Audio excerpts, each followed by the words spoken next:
श्री राम जन्मभूमि अयोध्या और श्री राम मूर्ति प्राण प्रतिष्ठा हेतु शिरडी के पावन धाम में शिरडी ग्रामस्थ, शिरडी नगर परिषद, श्री साईबाबा संस्थान विश्वस्त व्यवस्था, श्री राम मंदिर उत्सव समिति शिरडी इनके सहयोग से श्री राम कथा सोहला इस कार्यक्रम का आयोजन सोमवार 22 जनवरी 2024 से बुधवार 24 जनवरी 2024 को संपन्न हुआ।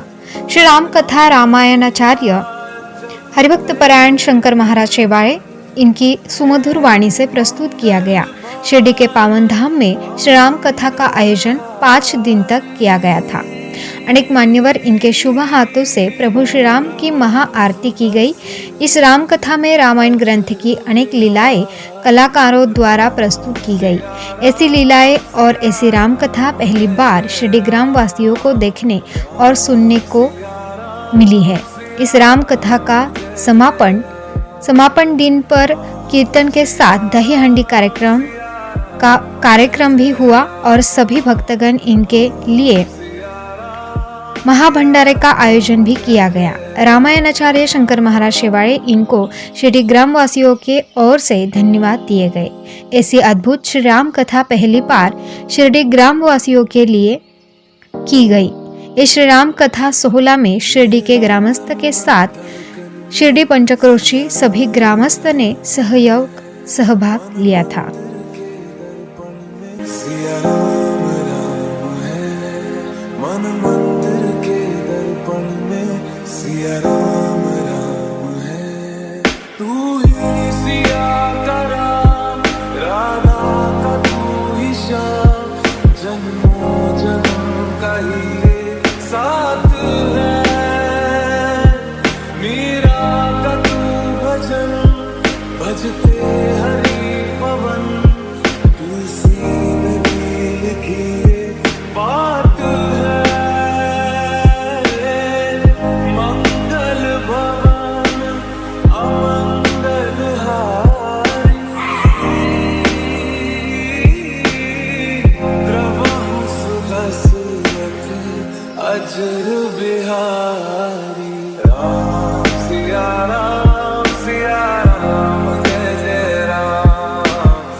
उरलेल्या वंशजांना वैराग्य आलं। वैराग्य प्रचंड ज्ञानातून येतं, नाही तर दुःखातून येतं, दुसरा मार्ग नाही।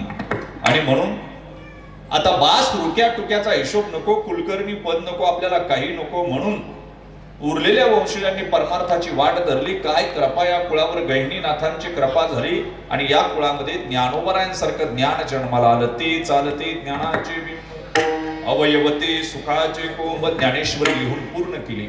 अमृतानुभवाला पूर्णविराम दिला। चांगदेव 65 गळ्यात उतरवली, हरिपाठ वारकऱ्यांच्या कंठामध्ये उतरवला। त्याचे पडसाद इंद्राणीच्या पाण्यावर उमटले, नवांगणाला भिडले, इंद्राणीच्या पाण्यातून उद्घोष झाला आणि वारकऱ्याच्या मुखारविंदामध्ये तुळशी दर्वणा दलाप्रमाणे तो पडला। ते मुखारविंदातून निघालेले शब्द मंगलमय पृथ्वी करण्यासाठी पुरेसे होते। हरिमुखे म्हणा पुण्याची गणना कोण करी। ज्ञानोबरायांचं काम संपलं। सद्गुरूपी दादाकडे पाहिलं। दादा रे, अवतार संपवा वाटतो ज्ञाना, काम संपलं दादा। अवघेची त्रैलोक्य आनंदाची आता चरणी जगन्नाथा चित्त ठेले। आणि मग ज्ञानोबराय समाधीस्थ झाले। निवृत्ती दादाने शिळा सरकवली। महाराष्ट्रामध्ये ज्ञानाचा अंधकार झाला। पुढे 300-350 वर्ष महाराष्ट्र अंधारात चाचपडत राहिला।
ओम साईराम.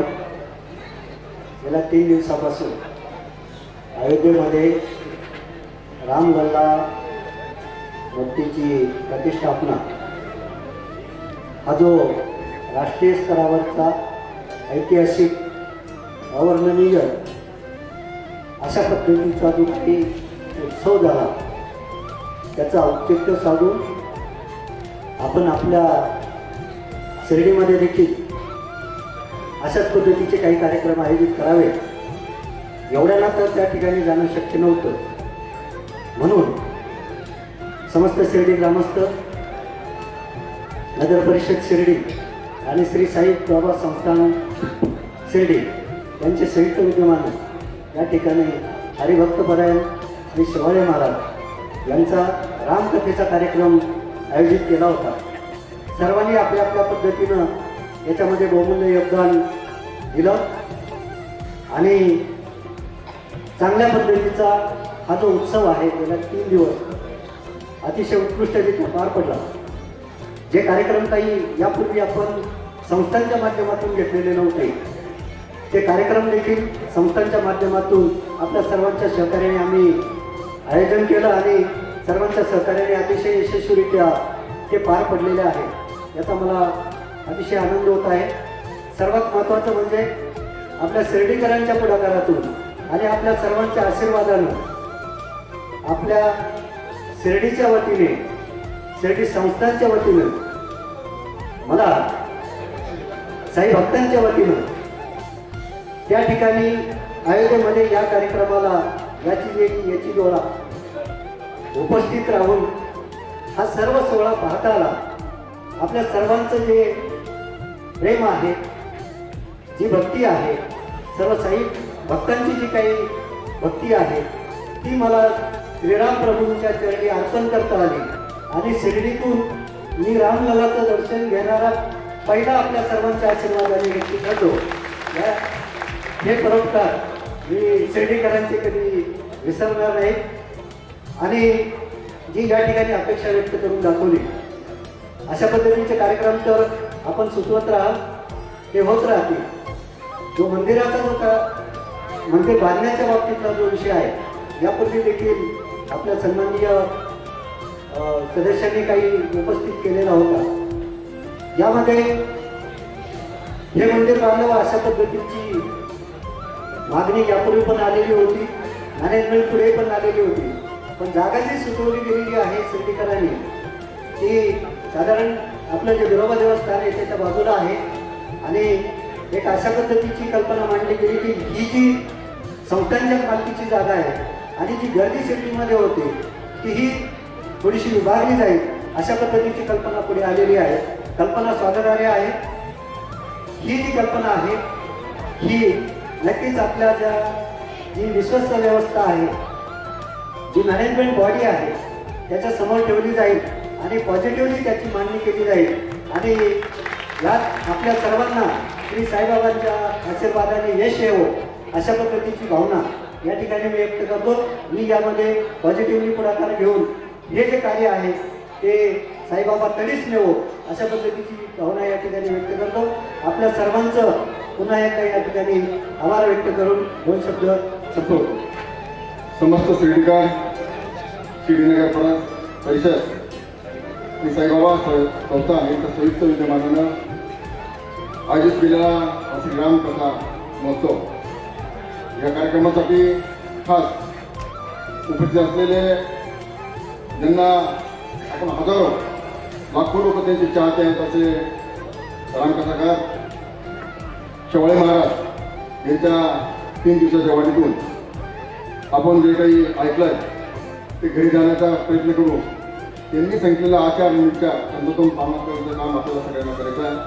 त्याचबरोबर या कमिटीचे अध्यक्ष भैयासाहेब शेळके, शिवभाऊ, आणखी सगळेच मान्यवर आणि या कार्यक्रमाला आयोजन करताना रात्रंदिवस ज्यांनी मेहनत केली ते संपूर्ण कार्यकर्ते यांचं मी आपल्या सगळ्यांच्या वतीने मनापासून स्वागत करतो. त्याचबरोबर नगर परिषदेचे सीओ दिघे साहेब असतील, DLP विखे साहेब असतील, त्यानंतर कुंभा साहेब असतील आणि अनेक मान्यवरांनी या कार्यक्रम यशस्वी करण्यासाठी जो मेहनत केली त्याबद्दल त्यांचं प्रत्येकाचं मनापासून स्वागत करतो. साहेबाऊ संस्थांचे कार्यकारी अधिकारी गोयल साहेब हे 22 तारखेला जेव्हा रामलल्लाचा प्रतिष्ठान सोहळा होता त्या सोहळ्याला भारतामधून अनेक मान्यवरांना निमंत्रण दिलं. त्यामध्ये साईबाबा संस्थांचे कार्यकारी अधिकारी यांनाच तो निमंत्रण दिलं. तेव्हा आपल्या ठिकाणाच्या दृष्टीने भाग्याचा दिवस आहे आणि आनंदाचा दिवस आहे. आणि हे सगळं भविष्यकाळामध्ये अनेक आमच्या शिक्षकांनी काही ज्या मागण्या केल्या त्या मागण्या करण्यासाठी आपण प्रयत्न करावा अशा प्रकारची अपेक्षा व्यक्त करतो. आम्ही श्री ग्रामस्थांचं शिष्टमंडळ वारंवार या संदर्भात साईबाबा संस्थांचे त्यावेळेचे जे मुख्य कार्यकारी अधिकारी असतील आणि साईबाबा संस्थांचे अध्यक्ष असतील त्यांना भेटतो. साईबाबांनी आपल्या ह्यातीमध्ये श्रीकृष्णाच्या आणि श्रीरामाच्या मूर्ती आणून ठेवल्या. जो बुट्टीवाडा झाला आपल्या सर्वांना माहिती, त्या बुट्टीवाड्यात ह्या मूर्ती बसवायच्या होत्या. साईबाबांनी नंतर सांगितलं की याच वाड्यात आपण बसू आणि बोलू आणि त्या मूर्त्या बाबांची इच्छा असताना त्या बाजूला राहिल्या. या मूर्त्यांचं श्रीरामाचं भव्य मंदिर असं तसेच श्रीकृष्णाचं भव्य मंदिर, जसं तुम्ही आता अयोध्येला मंदिर बघितले काल आपण सर्वांनी, अतिशय भव्य मंदिर झालं. त्याची पहिली प्रतिकृती शिर्डी उभारावी. त्याचबरोबर वृंदावनाला जिथे लोक गेले असतील तरी प्रेम मंदिराची प्रतिकृती पाहिजे असेल ती प्रतिकृती सुद्धा शिर्डीत उभारावी. आज आपल्या साईबाबा संस्थांचे मुख्य कार्यकारी अधिकारी गोयल साहेब उपस्थित आहेत. मी समस्त शिर्डी ग्रामस्थांच्या वतीने त्यांना विनंती करतो, अतिशय चांगले आहेत, सकारात्मक आहेत, आपल्या जिल्ह्याचे सुपुत्र आहेत, त्यांच्या सौभाग्यवती आपल्या जिल्ह्याचे आहेत आणि आपल्या तालुक्यातले आहेत. किंवा आमचा आग्रह नाही तर तुमच्या सौभाग्यवतीचा आग्रह समजून की आपण हे 2 मंदिरं आमची शिर्डीकरांची बऱ्याच वर्षाची मागणी आहे. बाबांना दोन आता 107 वर्ष होत आले, परंतु त्या मूर्ती तशाच संग्रहालयात आहेत. या 2 मूर्ती आपण जी प्रतिक्रिया शेळकेची जागा घेतली, 8 एकर जागा 4 एकर भव्य असे दोन्ही मंदिर उभं राहावे आणि पहिली प्रतिकृती श्रीरामाच्या जन्मभूमीची उभारली त्याची प्रतिकृती शिर्डी उभारली. आणि या उत्सवासाठी श्री साईबाबा संस्थान, शिर्डी नगर परिषद, शिर्डी ग्रामस्थ असा संयुक्त कार्यक्रम आपण या शिर्डी शहरामध्ये केला. मी पहिल्यांदा शिर्डी ग्रामस्थ, शिर्डी पंचकृषी नागरिकांना धन्यवाद देतो की आपण हा पहिलाच कार्यक्रम अतिशय तुम्ही सगळ्यांनी प्रतिसाद दिल्यामुळे शक्य झाला आणि अतिशय मोठा उत्सव या शिर्डी शहरामध्ये झाला. मी जे आपल्या कामगार भाऊंनी सूचना मांडली याची कल्पना मला अगोदर सुचली. मी सगळ्या मान्यवरांना मांडली होती त्या अगोदर आणि सगळ्यांना सांगितलं होतं की गंगाधर भाऊ आहेत, आरोग्य शेळके पाटील आहेत, विजय जगताप आहेत, सचिन शिंदे आहेत, त्यानंतर मोदी आहेत, अनेक मान्यवर आहेत, महेंद्र शेळके आहेत. मी सगळ्यांना आयुष्य अगोदर सांगितलं की पतिराव शेळकेकडे साईबाबा संस्थांनी घेतली आहे. त्या 8 एकरामध्ये ह्या ज्या बाबा राम मूर्ती आहेत, कृष्णाची मूर्ती आहे, एवढंच नाही साहेब, जे म्युझियममध्ये आहे, जे भक्तांना बघता येते ते म्युझियम कुठे जायला बाबांच्या वस्तू गेल्या मोठा परिसर तो विकसित झाला तर तो परिसरामध्ये लोक जातील, थोडे लोक थांबतील आणि शिर्डीच्या वैभवाची भर पडेल. तरी श्री साईबाबा संस्थांचा आपण आज मुख्य कार्यकारी अधिकारी आपल्या हातून कार्य घडवं मी अशी आपल्या शिर्डी ग्रामस्थांची विनंती. या ठिकाणी हा कार्यक्रम आयोजित करत असताना सगळ्यांच्या वतीनं मला या कार्यक्रमाचं अध्यक्षस्थान देण्यात आलं होतं. तेव्हापासून आम्ही दिवस रात्र सर्व कमिटी मेंबर, गावातले प्रमुख लोक सर्व धावपळ करत होतो. साईबाबा संस्थांचा सुद्धा याच्यात मोठा हातभार त्यांनी लावलेला आहे आणि नगर परिषदेने सुद्धा या ठिकाणी मदत केलेली आहे आणि शिर्डीतील दानशूर काही ग्रामस्थांनी सुद्धा या ठिकाणी मदत केलेली आहे. मग सचिन भाऊनी सांगितलं की अध्यक्षांनी माईक आतापर्यंत घेतला नाही. बऱ्याच वेळेचा मी माईक हातात घेतला होता पण कोण नंबरच येऊन देत नव्हते. आणि तसंही आमचं ठरलं होतं की नवीन पॉईंट पाडू आपण की मुळातच भाषणं नको, कोणाच्या हातात माईक नको.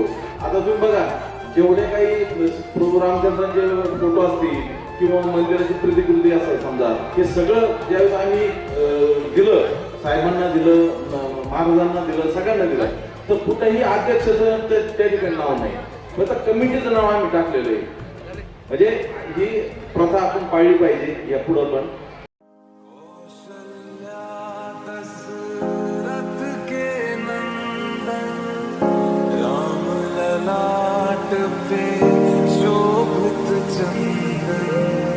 रघुपति की जय बोले लक्ष्मण, राम सिया का हो अभिनंदन, अंजनी पुत्र पड़े चरण में, राम सिया जपते तन मन, मंगल भवन अमंगल हारी, प्रभु सुदशरथ अजर बिहारी, राम सिया राम जय जय राम, राम सिया राम जय जय राम, राम सिया राम जय जय राम.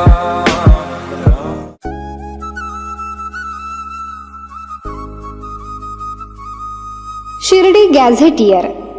श्री साईबाबा आगमन ते समाधी शताब्दीपर्यंत संपूर्ण माहिती. ही काल्पनिक कादंबरी नाही किंवा साईबाबांचे प्रदीर्घ असे चरित्रही नाही. बाबांच्या चमत्कार वगळून श्री साईबाबा, शिर्डी आणि साई संस्थान यांचा फारसा प्रकाशित न झालेला, दुर्लक्षित असलेला, विस्मृतीत गेलेला हा इतिहास आहे. श्री साईबाबांबद्दलची दुर्मिळ माहिती अनेक बारकाव्यांनिशी, तारखेनिशी यात आलेली आहे. उपलब्ध झालेले संदर्भ पाहून पडताळून हा इतिहास मांडलेला आहे. अभ्यासकांसाठी हा संदर्भ ग्रंथ ठरावा. विशेष म्हणजे साईबाबांच्या जीवनावर असलेले हे पहिलेच मल्टीमीडिया पुस्तक आहे. शिर्डी गॅझेटियर पुस्तक मिळवण्यासाठी व अधिक माहितीसाठी 99 22 44 43 08 या मोबाईलवरती संपर्क करावा.